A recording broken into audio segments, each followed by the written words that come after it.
જય હિન્દ વિદ્યાર્થીઓ, આપને અભ્યાસ કરી રહ્યા છે ધોરણ 10 મેથ્સમાં ચેપ્ટર નંબર 10 વર્તુળ. વર્તુળ ચેપ્ટરમાં આજે આપણે આ વિડીયોમાં અભ્યાસ કરીશું સ્વાધ્યાય 10.2માં પ્રશ્ન 12નો. આગળના વિડીયોમાં આપણે પ્રશ્ન 11 અને 10 આ બે પ્રશ્ન જોયા હતા. ખૂબ જ સહેલા હતા અને અગત્યના હતા. મેં તમને વાત પણ કરી હતી કે તે પ્રશ્નમાંથી એક બોર્ડમાં પણ પૂછાયો હમણાં જ માર્ચ 2020માં.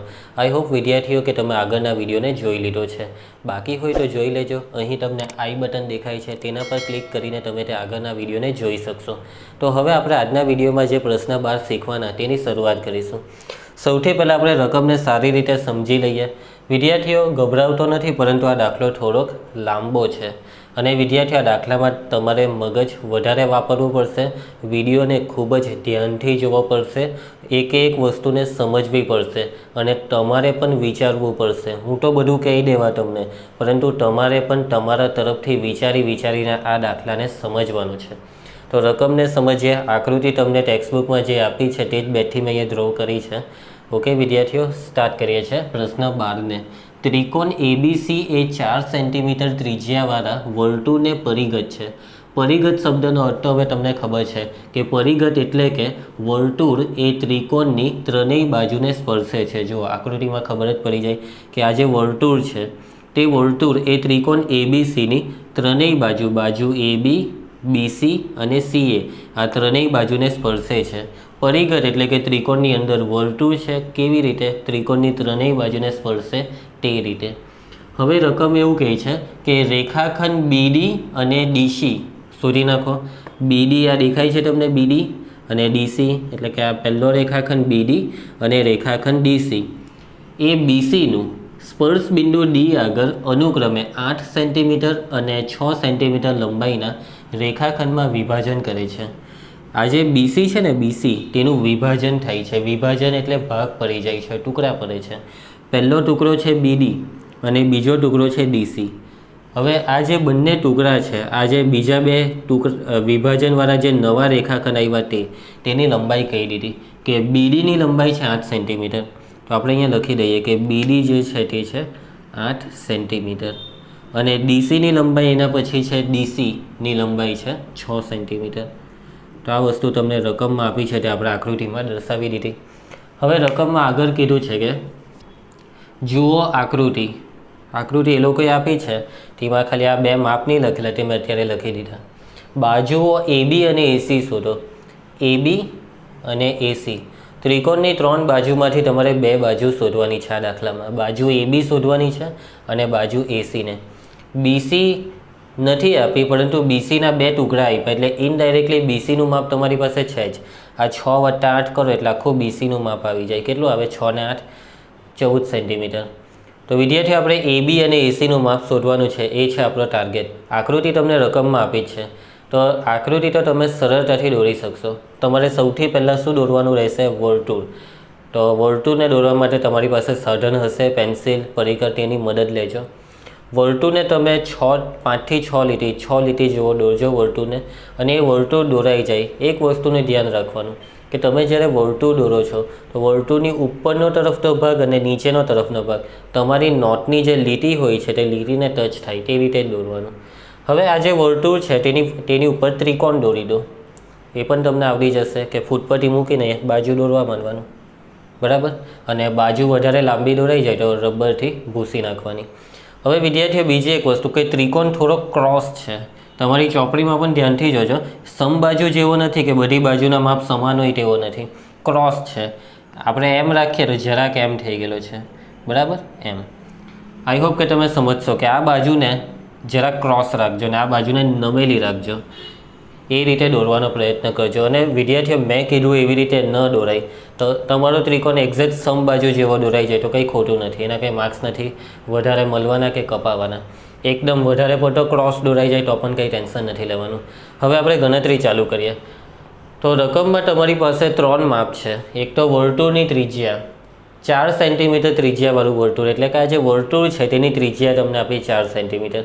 અને બીજા જે 2 માપ છે ત્યાં રેખાખંડ BC છે ને તેના 2 ભાગ પડ્યા તેના માપ છે. તમારે AB અને AC શોધવાનું છે. તો કેવી રીતે શોધશો વિદ્યાર્થીઓ? થોડીક વાર માટે તમે વિડીયો પોઝ કરીને વિચારવા માટે સમય લઈ શકો છો. વિચારો એકવાર. તો વિદ્યાર્થીઓ ચાલો થોડીક હિન્ટ આપતો જાઉં છું, સાથે સાથે તમે પણ વિચારજો, જોતા પણ રહેવા દાખલાને. તો જુઓ, બિંદુ સી એ વર્તુળની બહારનું બિંદુ, બહારના બિંદુમાંથી આ બે તમને રેખાખંડ દેખાય છે. હવે વિદ્યાર્થીઓ એક વસ્તુ તો રહી ગઈ કે આ બે બિંદુને એ લોકોએ તો કંઈ નામ આપ્યા નથી, તો આપણે આપણી તરફથી નામ આપી દેવા જોઈએ. તો શું નામ આપીએ તમે કહેવા? તો જુઓ, ત્રિકોણનું નામ છે ABC. હવે એક સ્પર્શ બિંદુના નામ એ લોકોએ ડી આપેલું છે, તો આપણે લાઇનમાં લઈ લઈએ ને કે ડી પછી E અને પછી F. ચાલશે? તો આ નામ આપણે આપણી ઈચ્છાથી આપી દીધા છે. હવે વિદ્યાર્થીઓ વાત કરી તે પ્રમાણે બિંદુ સી એ વર્તુળની, આ જે વર્તુળ છે તેની બહારનું બિંદુ, બહારના બિંદુમાંથી દોરેલા બે સ્પર્શક. તો પહેલો સ્પર્શક છે CD, બીજો સ્પર્શક છે CF. તમને ખબર છે કે પ્રમેય 10.2 શું કહે આપણને કે બહારના બિંદુમાંથી જો બે સ્પર્શક દોરીએ તો તે બંનેની લંબાઈ સમાન થાય. એટલે તમે સમજી ગયા કે જેટલું માપ CDનું તેટલું જ માપ છે CFનું. CDનું માપ 6 સેન્ટીમીટર, તો CF પણ 6 સેન્ટીમીટર. બરાબર? હવે વિદ્યાર્થીઓ એના પછી હવે તમે સમજી ગયા કે અહીંયા પણ એ જ વસ્તુ કરવાના. બિંદુ B એ વર્તુળની બહારનું બિંદુ, તો BDનું માપ જેટલું હોય તેટલું જ માપ BEનું થાય, કેમ કે બહારના બિંદુમાંથી દોરેલા બંને સ્પર્શકની લંબાઈ સમાન. તો BDનું માપ છે 8 સેન્ટીમીટર, તો તમે સમજી ગયા છો કે B થી E સુધીનું માપ 8 સેન્ટીમીટર જ થાય. વિદ્યાર્થીઓ હવે તમારે તો બે બાજુ શોધવાની છે, AB અને AC. તો હવે તમને થોડીક આઈડિયા આવી ગઈ હશે કે આપણે બાજુ AB અને બાજુ AC શોધવી હોય તો આ બે વસ્તુ શોધવી પડશે, AE અને AF. સાચી વાત? AEનું માપ આવી જાય એટલે પછી તમે સરવાળો કરશો કે માનો લો કે આનું માપ આવ્યું 10, તો 10 ને 8 18. એટલે આપણો ટાર્ગેટ છે કે AEનું માપ શોધીએ. જેવું AEનું માપ શોધાય એટલે સરવાળો કરવાથી ABનું માપ આવી જાય. અને બીજો ટાર્ગેટ છે AFનું માપ શોધીએ. આ માપ શોધાઈ જાય એટલે સરવાળો કરવાથી આખું AC આવી જાય. વિદ્યાર્થીઓ તમે જે બે ટાર્ગેટ અત્યારે જુઓ છો, પહેલો ટાર્ગેટ AE અને બીજો ટાર્ગેટ AF, તે કંઈ અલગ નથી. કેમ? બંને ટાર્ગેટ સેમ જ છે. કેમ? કેમ કે વિદ્યાર્થીઓ બિંદુ એ પણ વર્તુળની બહારનું બિંદુ છે અને આપણે જે બેની વાત કરતા છીએ ને તે એ બંને સ્પર્શક છે વર્તુળના. વર્તુળના બહારના બિંદુ એમાંથી વર્તુળને બે સ્પર્શક દોરેલા છે AE અને AF. અને તમને ખબર છે કે પ્રમેય 10.2 આપણને એવું કહે છે કે આ બંને સ્પર્શકોની લંબાઈ તો સમાન થાય. તો વિદ્યાર્થીઓ તમારે કોઈ એકનું જ માપ શોધવાનું છે, કાં તો AEનું માપ શોધો કાં તો AF, કેમ કે આ બંનેના માપ સમાન છે. આનું માપ જો 10 આવવાનું હોય તો આપણને 10 જ થશે, મતલબમાં આ બંનેના માપ સમાન એટલે કોઈ એકનું શોધો. તો વિદ્યાર્થીઓ ગણતરીમાં આગળ વધવા માટે આપણે શું કરીએ? આ બેનું માપ શોધવા માટે એ બંનેને ધારી લઈએ. શું ધારીએ? X. તો આપણે આને X ધારીએ છીએ, X. એટલે હવે આપણો ટાર્ગેટ છે કે Xની કિંમત શોધવાનો, કેમ કે આ બંનેના માપ સમાન એટલે આપણે બંનેને X નામ આપી દીધું. તો અહીંયા આપણો ટાર્ગેટ સેટ થાય છે કે Xનું માપ શોધવાનું.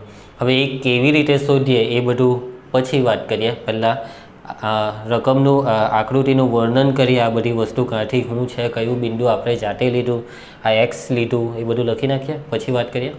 ચાલો તો ધ્યાન આપો. સૌથી પહેલાં આપણે લખીએ વર્તુળની અને ત્રિકોણની વાત કરીએ. તો ત્રિકોણ ABCની બાજુ, વિદ્યાર્થીઓ બાજુ BC છે ને, બાજુ BC એ વર્તુળને D બિંદુમાં સ્પર્શે છે. જુઓ, D બિંદુએ સ્પર્શે છે.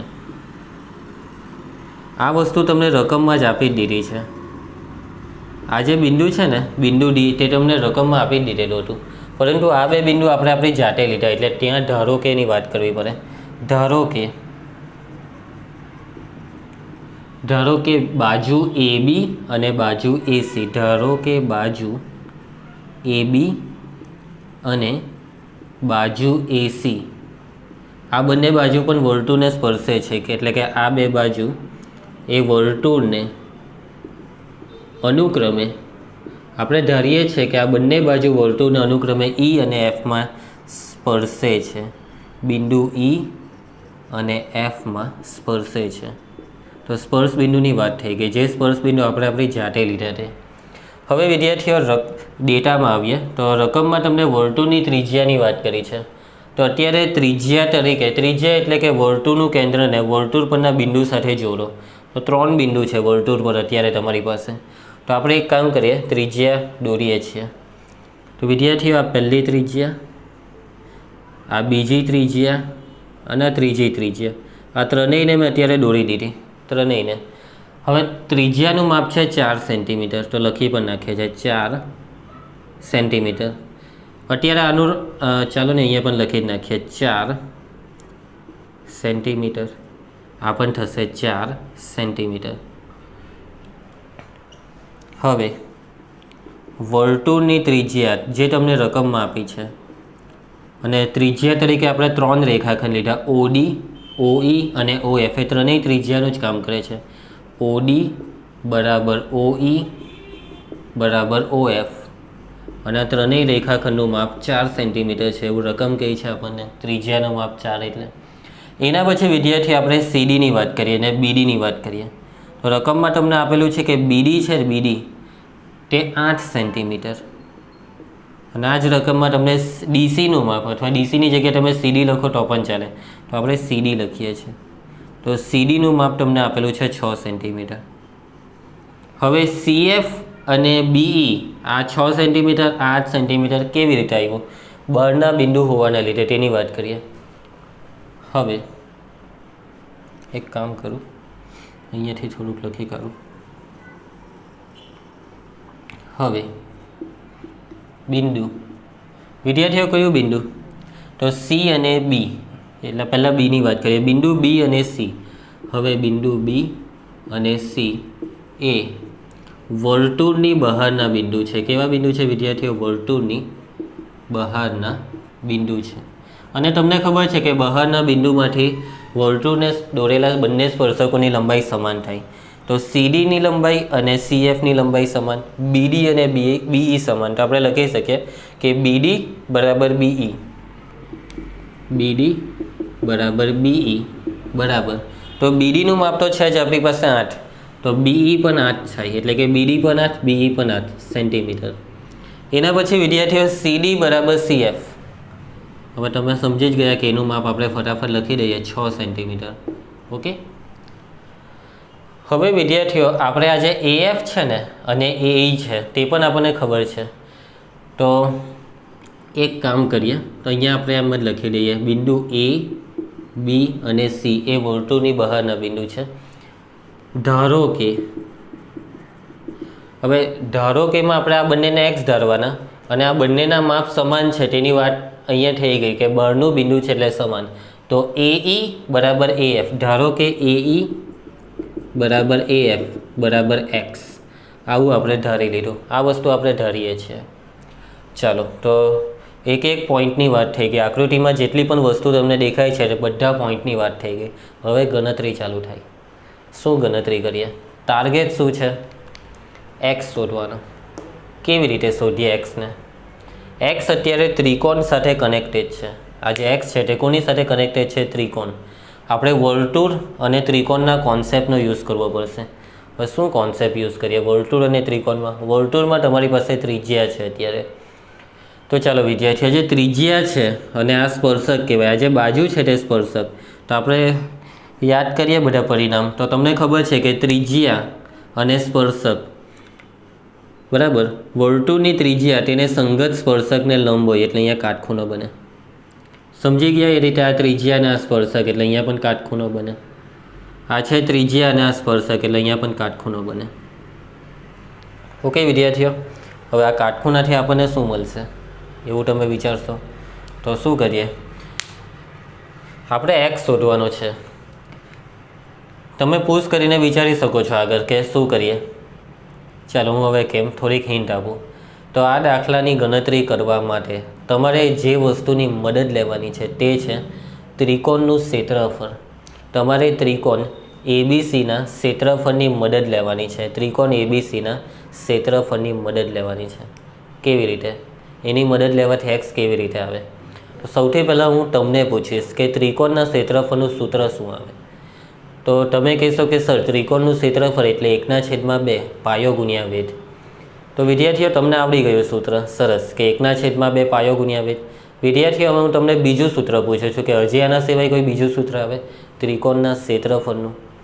તો હા વિદ્યાર્થીઓ, યાદ આવે છે તમને? તમે 9મા ધોરણમાં એક ચેપ્ટર શીખીને આવ્યા અને એ ચેપ્ટરમાં તમે ત્રિકોણનું ક્ષેત્રફળ શોધવાનું શીખેલા કંઈક અલગ રીતે, અને એ ચેપ્ટરનું નામ છે હેરોનનું સૂત્ર. તમે હેરોનના સૂત્રની મદદથી ત્રિકોણનું ક્ષેત્રફળ શોધી શકો છો. તો હેરોનનું સૂત્રને યાદ કરો, તમારે જ યાદ કરવાનું છે. યાદ આવે? મસ્ત સૂત્ર હતું. એક મસ્ત મોટી ટોપી આવતી હતી. ટોપી એટલે વર્ગમૂળ. વર્ગમૂળની અંદર આપણે સૂત્રમાં એસ લખતા. યાદ આવ્યું? એસ એટલે શું? તો એસ એટલે આ જે ત્રિકોણ એબીસી છે તે ત્રિકોણ એબીસીની અર્ધ પરિમિતિ. યાદ આવે છે? અર્ધ પરિમિતિ. પરિમિતિને યાદ કરો પહેલાં. પરિમિતિ એટલે શું? તો ત્રિકોણની પરિમિતિ. કદાચ મેં આ ત્રિકોણ ચેપ્ટર જ્યારે મેં ચલાવેલું ત્યારે આ વસ્તુની કદાચ વાત કરી જ દીધી છે કે ત્રિકોણની પરિમિતિ એટલે ત્રિકોણની ત્રણેય બાજુનો સરવાળો.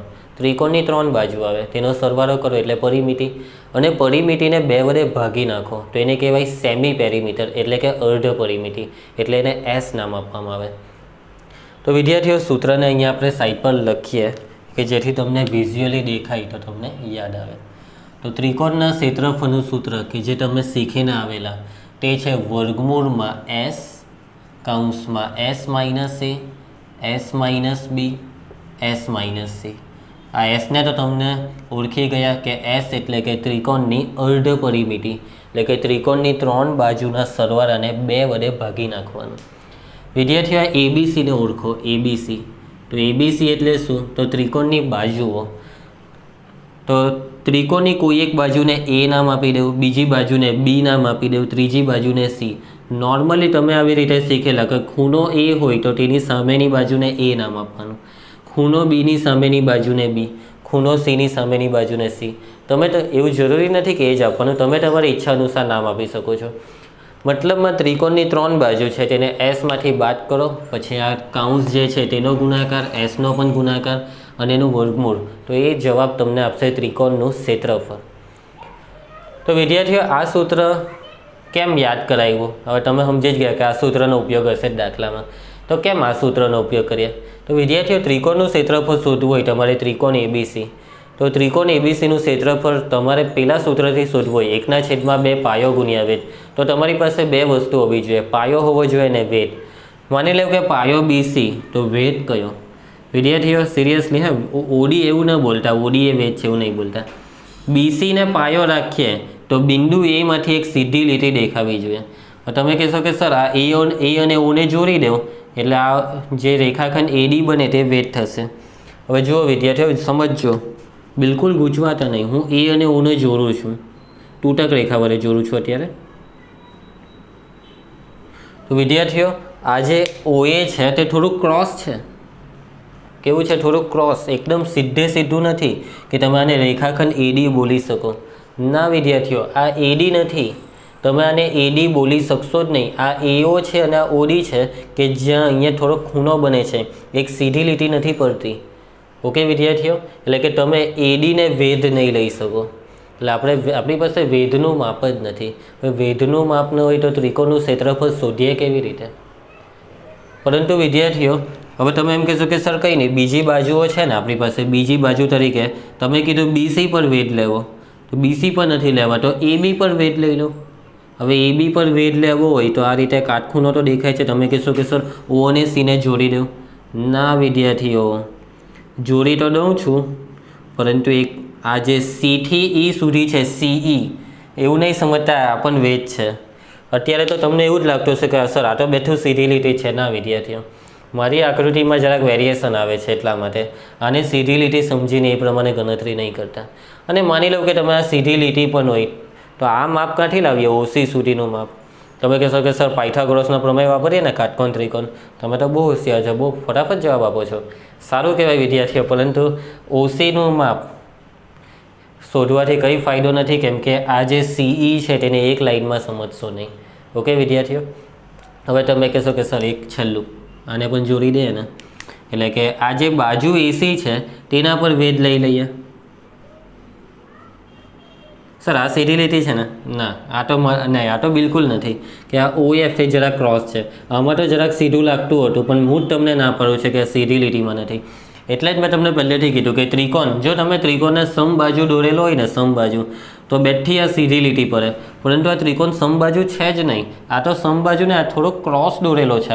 આ એમ જરાક નમાવજો, તમે જરાક કરતાં વધારે નમાવી દેજો તો તમને એક્ઝેક્ટ ખબર પડશે કે આ કોઈ જગ્યાએ સીધી લીટી પડતી નથી.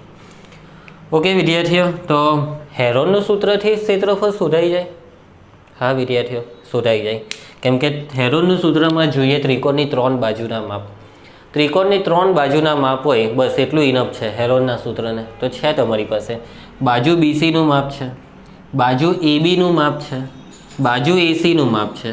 3 બાજુના માપ છે. તમે કહેશો કે સર ABનું માપ એ તો શોધવાનું છે, પરંતુ આપણે x ધારી લીધું, એનાથી આપણી પાસે ગણતરી કરવાનો એક રસ્તો તો થઈ ગયો કે આપણે x + 8 લઈ લઈએ તો ABનું માપ આવી જાય, x + 6 લઈ લઈએ તો ACનું માપ આવી જાય. એટલે ગણતરીનો એક રસ્તો ઊભો થઈ ગયો. તો વિદ્યાર્થીઓ, આ જે બાજુના માપ છે BC, AB અને AC, બાજુના માપ ઇનડાયરેક્ટલી તમારી પાસે છે, ડાયરેક્ટ માપ નથી કેમ કે x ના લીધે. તો એ જે ઇનડાયરેક્ટ માપ છે તેને લખીશું. તો BCનું માપ, હવે BC બરાબર, તો BCનું માપ એટલે 8 + 6 કરવાનું. 6 + 8 કેટલા થશે વિદ્યાર્થીઓ? 14 સેન્ટીમીટર. એના પછી વિદ્યાર્થીઓ બાજુ AB લખીએ. બાજુ ABનું માપ, તો ABનું માપ જોઈતું હોય તો તમારે x + 8 લેવું પડે. તો x + 8 પછી તમે સેન્ટીમીટર લખો, અથવા જ્યારે પણ ચલ આવતો હોય ત્યારે ન લખો તો પણ ચાલે એકમ. ACનું માપ, તો ACનું માપ પણ તમે સમજી ગયા છો કે તમારે x અને 6નો સરવાળો કરવાનો છે. x + 6 centimetre. હવે વિદ્યાર્થીઓ, ત્રિકોણની 3 બાજુના માપ છે અને આ 3 બાજુના માપ પરથી તમે ત્રિકોણનું ક્ષેત્રફળ હેરોનના સૂત્રથી શોધી તો શકો છો. પરંતુ વિદ્યાર્થીઓ, હેરોનના સૂત્રથી જે ક્ષેત્રફળ શોધીશું તે ક્ષેત્રફળમાં તમને ચલ x કશે ને કશે રખડતો દેખાશે, બરાબર, હરતો ફરતો દેખાશે. એટલે વિદ્યાર્થીઓ, ત્રિકોણનું ક્ષેત્રફળની મદદ લેવાની તો છે. ત્રિકોણનું ક્ષેત્રફળ તમારી મદદ કરશે xને શોધવામાં, પરંતુ તમારે xને શોધવા માટે તમારી પાસે એક સમીકરણ હોવું જોઈએ. જ્યારે પણ આવી રીતે તમે xને ધારો છો ત્યારે xને ધારવા માટે તમારી પાસે સમીકરણ હોવું જોઈએ, અને એ સમીકરણ માટે એક આંકડો હોવો જોઈએ. હવે ત્રિકોણનું ક્ષેત્રફળ જે છે, ત્રિકોણનું ક્ષેત્રફળ, તેની મદદથી તમને એક રસ્તો દેખાયો. હવે આ ત્રિકોણનું ક્ષેત્રફળની મદદથી તમારે એક બીજો રસ્તો લેવાનો છે. વિદ્યાર્થીઓ, આગળ વધતા રસ્તાના 2 ભાગ પડે છે, 2 ભાગ, અને એ બંને ભાગમાંથી એક ભાગ બી આપણે પકડવાનો છે, બીજાને પણ પકડવાનો છે. એટલે તમારે 2 ગ્રુપમાં ડિવાઈડ થવાનું છે અને પાછું તમારે એક જ જગ્યાએ ભેગા થવાનું છે. એવું કંઈક વાત કરું છું. એટલે મતલબમાં પાછું ત્રિકોણનું ક્ષેત્રફળ શોધવા કેમ છું તમને, ત્રિકોણ ABCનું ક્ષેત્રફળ પાછું શોધવા કેમ છું, પરંતુ આ વખતે હેરોનના સૂત્રથી નહીં. હજી હેરોનના સૂત્રથી શોધવાનું બાકી છે. એક કામ કરું વિદ્યાર્થીઓ, જે મતલબમાં ત્રિકોણનું ક્ષેત્રફળ પાછું શોધવાનું છે, પહેલાં તમારે હેરોનના સૂત્રથી શોધવાનું છે અને પછી હેરોનના સૂત્ર વગર શોધવાનું છે. તો હેરોનના સૂત્ર વગર કેવી રીતે તેની વાત પછી કરીએ, પહેલાં લખી દઈએ, હેરોનના સૂત્રવાળી વાતચીત કરી લઈએ. તો વિદ્યાર્થીઓ, હેરોનના સૂત્રમાં તમારી પાસે હોવી જોઈએ અર્ધ પરિમિતિ s. તો આપણે શોધીએ. હવે ત્રિકોણ ABC ની અર્ધ પરિમિતિ, અને અર્ધ પરિમિતિને s વડે દર્શાવાય. અર્ધ પરિમિતિ s એટલે ત્રિકોણની 3 બાજુનો સરવાળાને 2 વડે ભાગો. AB + BC + AC એટલે કે પરિમિતિને 2 વડે ભાગો. 3 બાજુનો સરવાળો એટલે પરિમિતિ 2 વડે ભાગી નાખો. કિંમતો મૂકીએ. ABનું માપ છે x + 8, BCનું માપ છે 14 સેન્ટીમીટર, ACનું માપ તમારી પાસે છે x + 6 આખાના છેદમાં 2. સાદુરૂપ આપીએ. x + x, x સાથે xનો સરવાળો 2x થાય. હવે વિદ્યાર્થીઓ, સરવાળોમાં 14 અને 6 કેટલા થશે? 14 ને 6 20, 20 + 8 કરશો તો 28 આખાના છેદમાં 2. હવે શું કરીએ? તમે જુઓ કે 2 કોમન નીકળે. 28 અને 2માંથી 2 કોમન નીકળી જાય. તો આપણે 2ને સામાન્ય લઈએ તો કૌંસમાં x બચે, પછી વત્તા 28માંથી 2ને સામાન્ય લઈએ તો 14 દુ 28 એટલે 14 બચે આખાના છેદમાં 2, અને આ 2 કેન્સલ થઈ જાય. તો વિદ્યાર્થીઓ, s બરાબર તમારી પાસે આવે છે x + 14. તો એસને જરાક મગજમાં ફિટ રાખજો કે s બરાબર તમારી પાસે આવ્યું x + 14. હવે વિદ્યાર્થીઓ, આગળ વધીએ. તો ત્રિકોણનું ક્ષેત્રફળ શોધવા માટે હવે આપણે તૈયાર છે. હવે ત્રિકોણ ABCનું ક્ષેત્રફળ બરાબર, સૂત્ર આવે વર્ગમૂળમાં. હું આ સૂત્ર લખીશ નહીં, સૂત્ર તમારે મોડે જ સમજવાનું છે કે વર્ગમૂળમાં પહેલાં આપણે લઈશું એસ, તો એસ આવી ગયો એક્સ વત્તા 14. એના પછી બીજા કૌંસમાં એસ માઇનસ એ, એસ એટલે એક્સ વત્તા 14. હવે વિદ્યાર્થીઓ માઇનસ એ, હવે એબીસી તરીકે આ ત્રણ બાજુ લાઇન ટુ લાઇન છે એમ સમજીને ચાલો, બીસી એબી ને એસી, અને એ સમજો, અને બી સમજો, અને સી. ઇનડાયરેક્ટલી વાત કરું તો તમારા ત્રણેય બાજુને ત્રણેય કૌંસમાં એક એક વખત એસમાંથી બાદ જ કરવાનું છે ને, તો એક પછી એક બાદ કરવામાં, ને પહેલાં 14ને બાદ કરો, પછી એક્સ વત્તા 8 ને પછી એક્સ વત્તા 6 ને, ચાલો 14ને બાદ કરીએ. તો એસ એટલે કે એક્સ વત્તા 14માંથી 14ની બાદ બાકી, હવે પાછો એસ આવ્યો એટલે એક્સ વત્તા 14, એમાંથી આપણે બીને બાદ કરવાનો, તો બી એટલે આ બીજી બાજુ તરીકે એક્સ વત્તા 8. હવે અહીંયા ધ્યાનથી સમજજો, એ કાઉન્સ આપીને લખું છું. કાઉન્સ આપવાનું કારણ એટલું કે અગાડી ઓછા છે ને હજી આપણું આગળ એક પદ મૂકવાનું બાકી છે, તેને અહીંયા નીચે લખું છું એસ માઇનસ સી. તો એસ એટલે એક્સ વત્તા 14 માઇનસ સી એટલે વિદ્યાર્થીઓ તો આ ત્રીજી બાજુ એસી, જેનું માપ છે એક્સ વત્તા 6. સાદું રૂપ આપીશું તો 14 ઉડી જશે વર્ગમૂળમાં આ એક્સ વત્તા 14, બીજા કૌંસમાં આમાં એક્સ રહી જાય છે, બરાબર છે. એના પછીના કૌંસમાં એ કૌંસ છોડી નાખો એટલે એક્સ વત્તા 14, કૌંસ છોડશો તો આ માઇનસ એ એક્સને લાગે એટલે માઇનસ એક્સ, અને 8ને પણ માઇનસ લાગે એટલે માઇનસ 8, અને એની સાથે નીચે અહીંયા ઇન્ટુ એટલે ગુણાકારનું ચિહ્ન પાડવું હોય તો પાડી દેજો. એક્સ વત્તા 14, જ્યારે પણ કૌંસની આગળ માઇનસ આવે તો કૌંસ છોડતી વખતે ચિહ્ન બદલાય, એટલે આ માઇનસ એક્સને લાગે એટલે માઇનસ એક્સ, અને ઓછા વત્તા ઓછા 6. હવે આમાં એક્સ ઉડી જાય છે કેમ કે એક્સના ચિહ્ન જુદા છે, તો વર્ગમૂળમાં આવે છે એક્સ વત્તા 14 ઇન્ટુ એક્સ. 14 ઓછા 8 કરો, કેટલા થાય? 14 ઓછા 6, અને 14 ઓછા 6 કરો તો કેટલા આવશે? 8 આવશે ને. હવે શું કરીએ વિદ્યાર્થીઓ, તો 6 અને 8નો ગુણાકાર કરો, કેટલો થશે ગુણાકાર? 8 છંગ 48 થશે. આ ગુણાકાર આપણે સ્ટાર્ટિંગમાં લખી દીધો. હવે આપણે એક્સને લખી દઈએ, એના પછી એક્સ વત્તા 14નો જે કૌંસ છે તેને લખીએ. આપણે આ કૌંસને છોડવાની કોઈ જરૂર નથી અત્યારે 48નું કંઈક કરીએ, અથવા એને પણ એમ જ રહેવા દે ચાલશે, પછી આગળ જોઈ લેશું આનો. તો ત્રિકોણ એબીસીનું ક્ષેત્રફળ. હવે વિદ્યાર્થીઓ ત્રિકોણ એબીસીના ક્ષેત્રફળને તમે શોર્ટકટમાં ખાલી એબીસી પણ લખી શકો છો. ખાલી એબીસી એમ 3 બિંદુના નામ લખી દેવાના, કોઈ ત્રિકોણનું ચિહ્ન કે કંઈ નહીં, ખાલી તમે એબીસી લખો એટલે તમારે સમજી જવાનું કે આ ત્રિકોણ એબીસીનું ક્ષેત્રફળનો સંકેત છે. તો એ કેટલું આવ્યું? તો વર્ગમૂળમાં 48x કૌંસમાં એક્સ વત્તા 14, અને આને આપણે પરિણામ 1 આપીશું. તો વિદ્યાર્થીઓ આ આવે છે ત્રિકોણનું ક્ષેત્રફળ. સમજ પડે છે?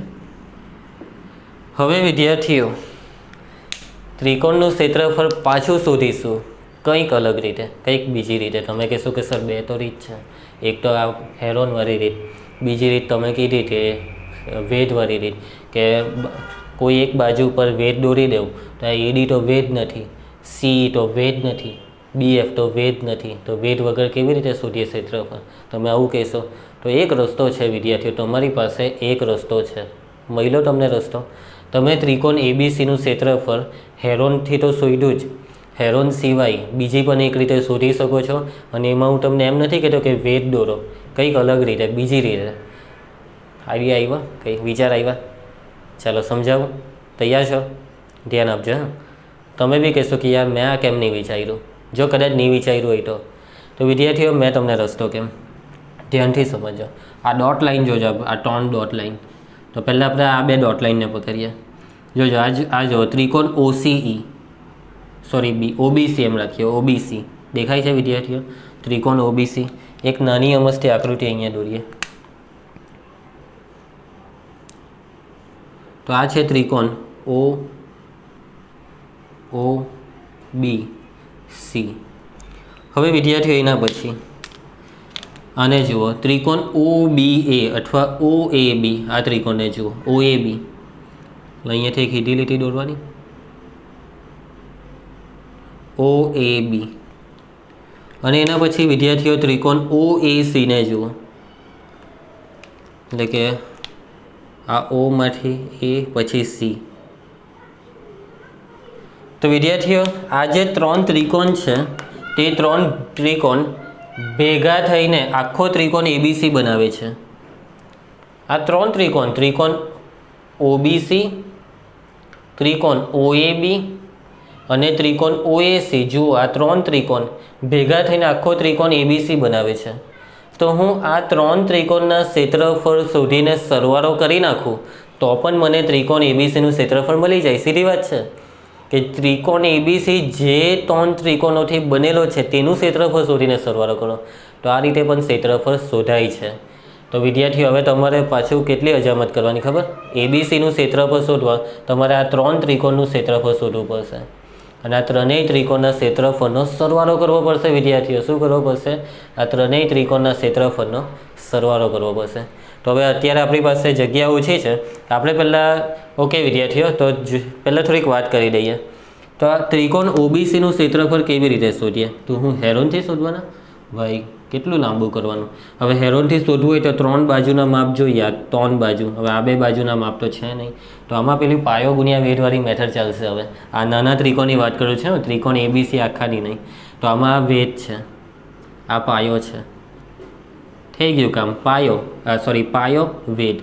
તો આમાં પણ પાયો અને વેધવાળી મેથડ ચાલે. પાયો વેધ, આમાં પણ પાયો વેધ. ઓકે વિદ્યાર્થીઓ, હવે વિદ્યાર્થીઓ કે આ કાટખૂણાની વાત આપણે આખી ગણતરીમાં કરી નથી, તો પેલી જગ્યા છે તો આ કાટખૂણાની વાત કરી દઈએ. તો આપણે લખીએ છીએ કે ઓડી, ઓઈ અને ઓએફ.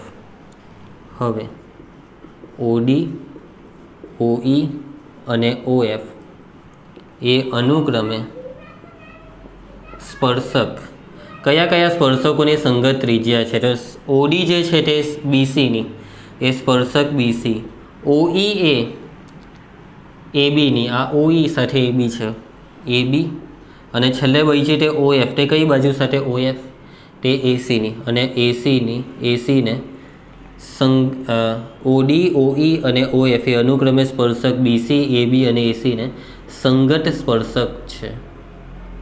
તો તમને ખબર છે કે કાટખૂણો જ બનાવે ને, આ બંને કાટખૂણા પર ઓડી લંબ બીસી, આ બંને વચ્ચે કાટખૂણો ઓઈ લંબ એબી, અને આ બંને વચ્ચે પણ કાટખૂણો ઓએફ લંબ એસી.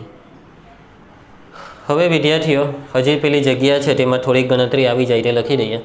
તો આવી જશે ત્રિકોણ ઓબીસીનું ક્ષેત્રફળથી સ્ટાર્ટ કરીએ. તો હવે આપણે શોધીએ પહેલાં ત્રિકોણ ઓબીસીનું ક્ષેત્રફળ, જેને શોર્ટકટમાં લખાય ઓબીસી, જેનું સૂત્ર આવશે 1/2 પાયો બીસી ગુણ્યા વેધ ઓડી. બીસી ગુણ્યા ઓડી કિંમતો મૂકીને આગળ વધીએ. તો ઓબીસી બરાબર 1/2. બીસીનું માપ કેટલું વિદ્યાર્થીઓ? બીસી અહીંયા પણ લખેલું છે 14 સેન્ટીમીટર, 6 + 8 એટલે 14 સેન્ટીમીટર. ઓડીનું માપ કેટલું વિદ્યાર્થીઓ? Audi 4 centimetre. આકૃતિમાં છે, ત્રિજ્યાની વાત કરી દીધી છે અહીંયા ઓડીની, બરાબર. સાદું રૂપ. તો વિદ્યાર્થીઓ ભાગ ચલાવો, 2 × 14 અને 7 × 28. તો ઓબીસીનું ક્ષેત્રફળ આવે છે 28 અને એકમ લખવાનો. તો એકમ સેન્ટીમીટર સ્ક્વેર. તમને ખબર છે કે ક્ષેત્રફળનો એકમમાં સ્ક્વેર લાગે એકમની ઉપર. હવે વિદ્યાર્થીઓ આ 2 ત્રિકોણના ક્ષેત્રફળ શોધવા માટે મને જોઈશે જગ્યા. આ થોડુંક ભૂસી નાખીશ. તો ભૂસવા પહેલાં તમે આનો સ્ક્રીનશોટ લઈ લો.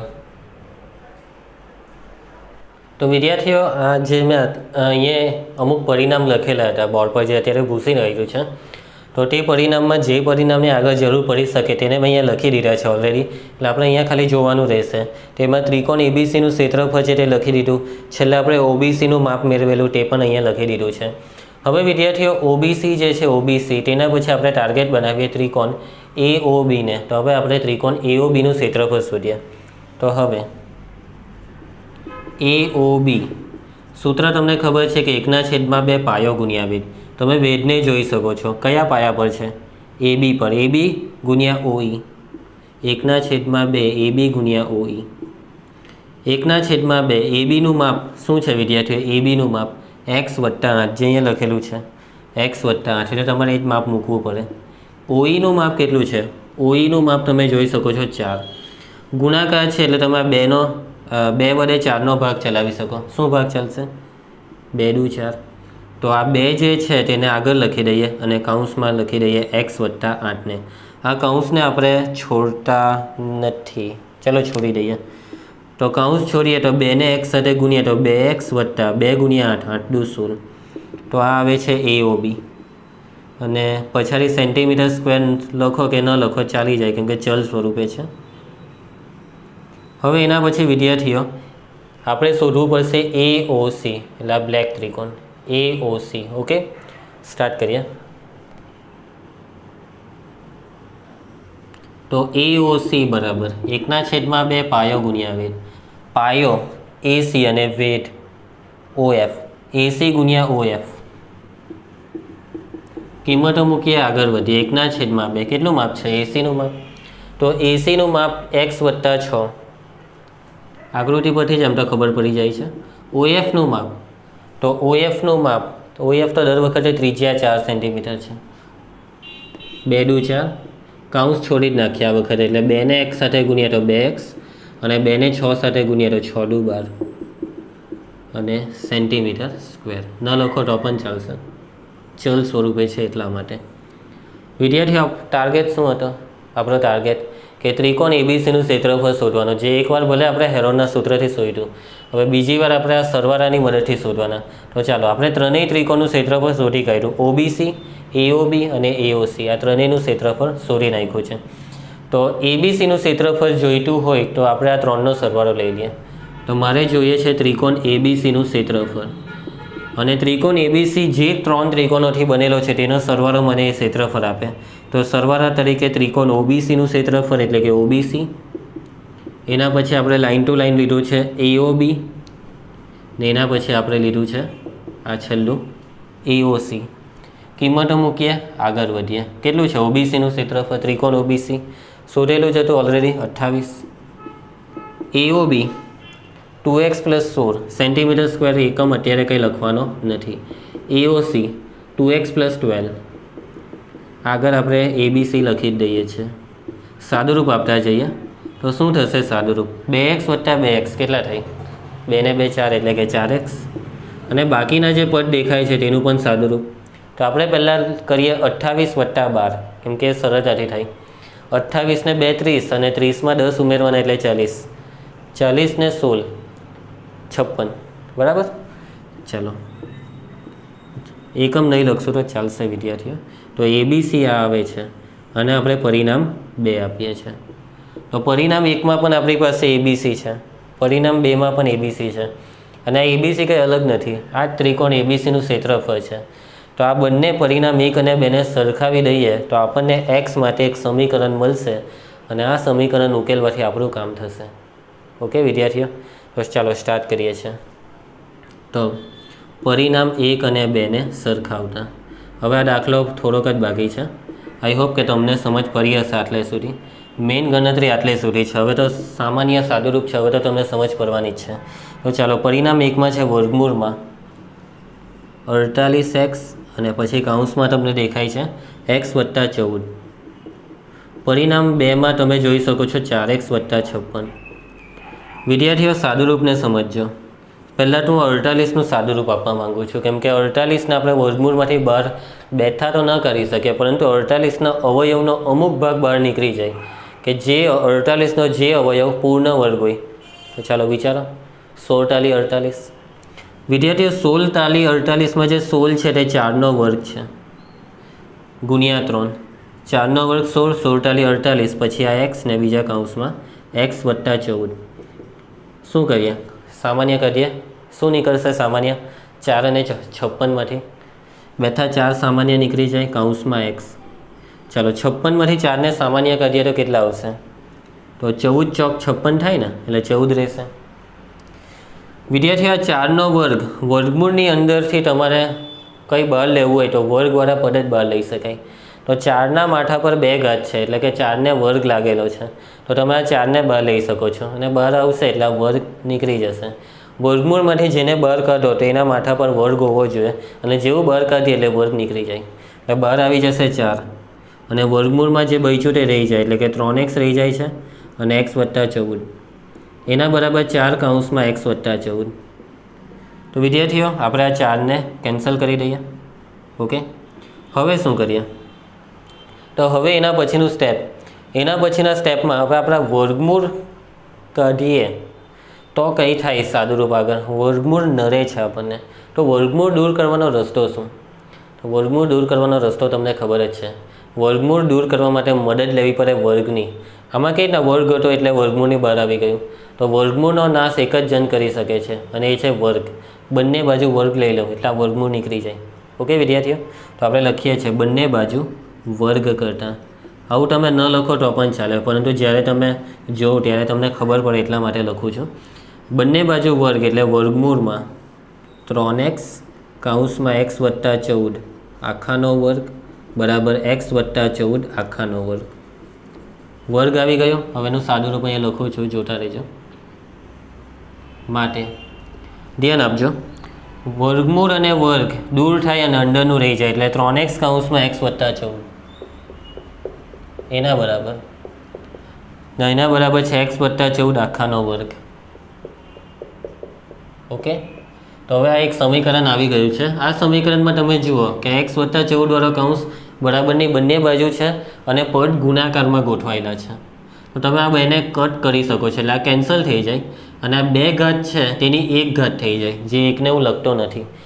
2 ઘાત એટલે 2 વાર કહેવાય, એમાં 1 વાર ઉડી ગયું ને 1 વાર બચ્યું એટલે 1 ઘાત કહેવાય. તો તમારી પાસે બચે છે 3x બરાબર x વત્તા 14. તમારે xને શોધવાનો છે તો xને ડાબી બાજુ લાવવો પડે. તો 3x વત્તા xને તમે ડાબી બાજુ લાવો તો ઓછા x ને એના બરાબર 14. કરો બાદબાકી કેટલી થઈ? 3x માઇનસ x એટલે 2x ને એના બરાબર લખાય 14. વિદ્યાર્થીઓ ડાયરેક્ટ સમજ પડશે 2 સટામ 14. આઈ હોપ કે તમને સમજ પડશે. ન સમજ પડે છેદમાં લઈને ભાગ ઉડાડો. તો x બરાબર આવે છે 7. આ તો આપણો કેટલો ક્યારનો ટાર્ગેટ બનાવેલો આપણે એક્સને શોધવા માટેનો, અને આપણો ટાર્ગેટના જે સ્ટેપ છે તે કેટલા લેન્ધી થઈ ગયા. પણ આઈ હોપ કે તમને સમજ પડશે. ગણતરી અઘરી નથી, એટલે ગણતરીને મગજમાં બેસાડવાની છે, સ્ટેપને પણ મગજમાં બેસાડવાના છે. સહેલો જ છે દાખલો. લંબાઈને આધારિત તમે એમ નહીં કહી શકો કે અઘરો છે, એટલો તો અઘરો નથી. હા, મહેનત માંગે છે. હજી દાખલો બાકી છે. તો એક્સની કિંમત 7 આવી. આપણે બાજુ AB અને AC શોધવાની છે. તો AB શોધવું હોય તમારે AB અને AC, તો એક્સની કિંમત મૂકો અહીંયા 7 એટલે 7 વત્તા 8 કરવાના, અને આમાં 7 વત્તા 6 એટલે આમાં મૂકી દઈએ. તો હવે AB બરાબર તમારી પાસે AB બરાબર છે x વત્તા કેટલા છે? AB બરાબર x વત્તા 8 છે. તો મૂકો એક્સની કિંમત કેટલી આવી? 7 આવી. AB બરાબર 7 વત્તા 8 સરવાળો કરી દો. તો સરવાળો કેટલો થશે વિદ્યાર્થીઓ? 15 અને એકમ લાગે સેન્ટીમીટર. ચાલો, AB આવી ગયું. હવે છેલ્લો અડધો માર્ક લઈ લઈએ AC શોધીને. તો AC બરાબર એ છે x વત્તા 6. મૂકી દો એક્સની કિંમત. તો એક્સની કિંમત છે 7. તો કેટલો થાય સરવાળો? 13 સેન્ટીમીટર. તો આ આવી ગયું એસીનું માપ. વિદ્યાર્થીઓ આઈ હોપ કે તમને સમજ પડશે. સહેલો જ છે દાખલો. એવું લાગે તો 2 વાર વિડીયોને જોઈ લેજો. એમ તો વિડીયો લાંબો છે, તમે કહેશો કે સર કેટલી વાર જોઈએ. કંઈ વાંધો નહીં. દાખલાનું રિવિઝન કરજો, પ્રેક્ટિસ કરજો. નોટબુક બનાવતા હોય તો આ દાખલો ઉતારી દો અથવાનો સ્ક્રીનશોટ લઈ લો.